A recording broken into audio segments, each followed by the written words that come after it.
പടച്ചവന്റെ ഭാഗത്ത് നിന്ന് വിളിക്കുകയാണ്. തടമ്പുള്ളവനെ, താടിയുള്ളവനെ, തുമ്പിയിട്ടവനെ, ഖുർആൻ പഠിച്ചവനെ, കഅബാലയത്തിൽ ചെന്ന് ഹജ്ജ് ചെയ്തവനെ, സദഖ കൊടുത്തവനെ, നീ അല്ലാഹുവിന്റെ കോടതിയിൽ വരുമ്പോ നിന്നെ വിളിക്കുന്നു യാ കാഫിർ, ഏ സത്യനിഷേധി, യാ ഫാജിർ, എടാ തെമ്മാടി വാടാ ഇങ്ങോട്ട്.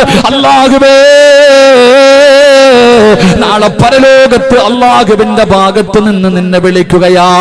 യാ കാഫിർ, യാ ഫാജിർ, എടാ തെമ്മാടി ഇങ്ങോട്ട് മാറി നിൽക്കടാ.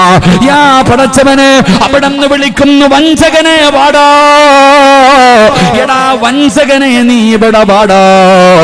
എന്നിട്ട് വിളിക്കുന്നു എടാ പരാജയപ്പെട്ടവനെ വാടാ.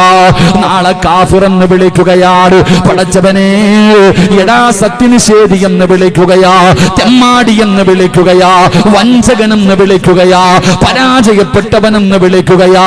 ഇങ്ങനെ പടച്ചവനെ അല്ലാഹുവിന് വേണ്ടി ഇബാദത്ത് ചെയ്യാതെ ജനങ്ങൾ നിന്നെ കാണണം, നിന്നെ പുകഴ്ത്തണം, നിന്നെ മഹാനെന്ന് പറയണം, അതിനു വേണ്ടി സൽക്കർമ്മം ചെയ്തവനെ,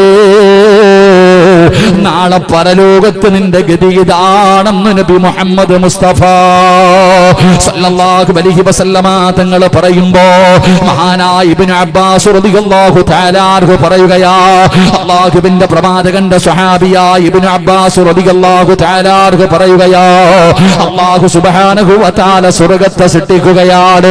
അല്ലാഹു സ്വർഗ്ഗത്തിനെ സൃഷ്ടിച്ചതിന് ശേഷം സ്വർഗ്ഗത്തിന് സംസാരിക്കാനുള്ള അവസരം കൊടുത്തു. അല്ലാഹു സ്വർഗ്ഗത്തിനോട് സംസാരിക്കാൻ പറഞ്ഞു. ആ സമയത്ത് സ്വർഗ്ഗം പറയുകയാ, സ്വർഗ്ഗം എന്തേ പറഞ്ഞതെന്നറിയോ? ഖദ് അഫ്ലഹൽ മുഅ്മിനൂൻ. എന്റെ പ്രിയപ്പെട്ടവരെ, സ്വർഗ്ഗം പറയുകയാ, മുഅ്മിനീങ്ങൾ വിജയിച്ചിരിക്കുന്നു, മുഅ്മിനീങ്ങൾ വിജയിച്ചിരിക്കുന്നു. അവർക്കാണ് ഞാൻ ഒരുങ്ങിയിരിക്കുന്നത്, അവർക്ക് വേണ്ടിയാണ് ഞാൻ ഇവിടെ കാത്തിരിക്കുന്നത്. അല്ലാഹുവിന്റെ സ്വർഗ്ഗം പോലും ഇവിടെ നിന്ന് പറയുകയാണ്, ഞാൻ സത്യവിശ്വാസികൾക്ക് വേണ്ടി കാത്തിരിക്കുകയാ. എന്നിട്ട് ആ സ്വർഗ്ഗം പറയുന്നു, അല്ലാ, 3 പേർക്ക് എന്നെ ഹറാമാ, 3 പേര് എന്റെ അടുക്കൽ വരില്ല. ഈ സ്വർഗ്ഗത്തിൽ കാലുകുത്താൻ പോലും അവസരമില്ലാത്ത 3 പേരുണ്ട്. ആ സ്വർഗ്ഗം തന്നെ പറയുകയാ, അത്ഭുതപ്പെടേണ്ട ചെറുപ്പക്കാരാ.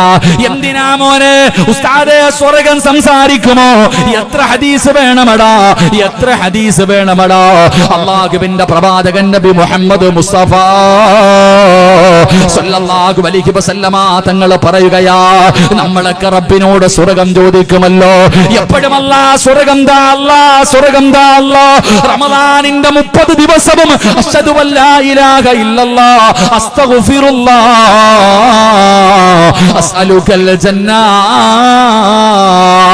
അല്ലാഹുവിനോട് സ്വർഗ്ഗം ചോദിച്ചില്ലേ? നമ്മളൊക്കെ എപ്പോ ദുആ ചെയ്താൽ സ്വർഗ്ഗം ചോദിക്കുമല്ലോ. എങ്കിൽ പ്രവാചകൻ പറയുന്നു, ഇതുപോലെ സ്വർഗ്ഗവും ദുആ ചെയ്യുന്നുണ്ട്, ഇതുപോലെ സ്വർഗ്ഗവും ദുആ ചെയ്യുന്നുണ്ട്. എന്തേ ചോദിക്കുന്നതെന്നറിയോ? അല്ലാഹുവിന്റെ സ്വർഗ്ഗം അല്ലാഹുവിനോട് ദുആ ചെയ്യുകയാ, അല്ലാഹുവേ, 4 വിഭാഗം ആൾക്കാർ എനിക്ക് തരണേ അല്ലാ. അല്ലാഹുവിന്റെ സ്വർഗ്ഗം തന്നെ പടച്ചവനോട് ദുആ ചെയ്യുകയാ. ഈ മജ്ലിസിൽ ഇരിക്കുന്ന 4 പേരെ കാത്തിരിക്കുകയാണ്. ഈ മജ്ലിസിൽ ഇരിക്കുന്ന 4 പേര് അല്ലാഹുവിന്റെ സ്വർഗ്ഗം ദുആ ചെയ്ത് കാത്തിരിക്കുന്നു എന്ന് പ്രവാചകൻ പഠിപ്പിക്കുമ്പോ, എന്റെ ചെറുപ്പക്കാരാ, അല്ലാഹുവിന്റെ സ്വർഗ്ഗം പറയുന്ന ഒരു മനുഷ്യനുണ്ടല്ലോ, ആ സ്വർഗ്ഗം പറയുകയാണ്, സത്യവിശ്വാസികൾ വിജയിച്ചിരിക്കുന്നു, അവർക്ക് വേണ്ടിയാണ് അല്ലാഹു എന്നെ ഒരുക്കി വെച്ചിരിക്കുന്നത്. എന്നിട്ടാ സ്വർഗ്ഗം പറയുകയാ, 3 പേര് എന്റെ അകത്ത് കേറൂല, 3 പേര് സ്വർഗ്ഗത്തിൽ കടക്കൂല. അവരാരെന്നറിയോ? ആ 3 പേരിൽ ഒരാൾ ആരെന്നറിയോ?